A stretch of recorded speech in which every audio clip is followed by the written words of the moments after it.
President Trump announced just before MBS even arrives that the United States will be selling F-35 fighter jets to Saudi Arabia, some of the most advanced fighter jets in the world. Saudi Arabia has long sought to acquire them. Another thing almost certain to come up in the meeting is President Trump trying to pressure and persuade Saudi Arabia towards formally normalizing relations with Israel now and bringing them into the Abraham Accords. Joining us right now is retired Army Brigadier General Steve Anderson. It's good to see you.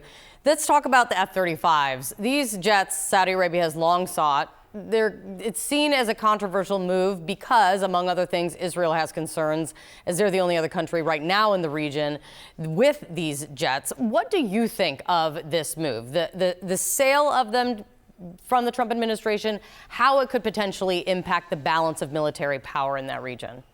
Well, thank you, Kate. Well, I support the sale of these F-35s. This is stealth technology that they've wanted to have for a long time.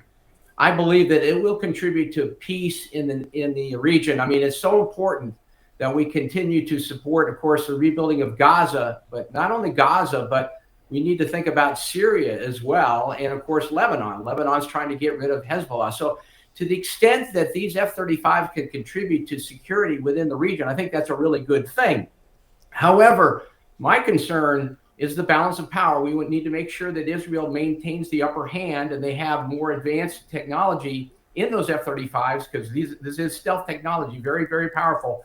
And the other big concern is Chinese. The relationship that the Chinese have with the Saudi Arabian government, we've been concerned that some of that technology, that proprietary information that has been developed by Lockheed Martin over many, many years, could slip to the Chinese. And so we need to make sure that there is assurances that simply doesn't happen. But I generally support the move.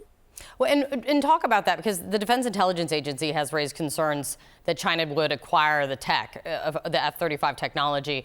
How big of a problem, what problem does that pose if China would get their hands on it? It would be hugely important that it would cut down their development cycle dramatically if they had somehow access to the Saudi Arabian F-35s. I mean, the Chinese are really good at copying what we do, and essentially going reverse engineering, so to speak. And we just can't allow that kind of technology to happen. Now, I mean, we need to get the Saudi Arabians to sign the Abraham Accords, as you mentioned earlier, and they need to support the Gaza peace plan to include stationing troops on the ground in Gaza. I mean, that would be absolutely huge for us. We need to make sure that we get the Saudi Arabians strongly behind everything we're trying to do in the region, because they can certainly do that.